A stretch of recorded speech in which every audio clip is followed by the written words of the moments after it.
Hi guys, welcome to How to Solutions YouTube channel. In today's video, I'm going to show you how you can hide mentions on Instagram story. Before getting into this video, must subscribe to our YouTube channel and click on the bell icon. So the first step you need to do is to open Instagram.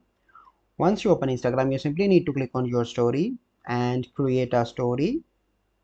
Okay, as you can see that I create a story, then you need to click on the third sticker from the top right and click on mentions and try to mention someone. So let me mention someone. Okay, so as you can see that I mentioned a person. So how you can hide that? You simply need to click on that and make it a smaller, and here you can hide from in the left, in the right, in the left, in the top, in the bottom. So let me hide in the bottom. Okay, as you can see that I hide that, and then you need to share your story. So this is a process by which you can hide mentions on Instagram story.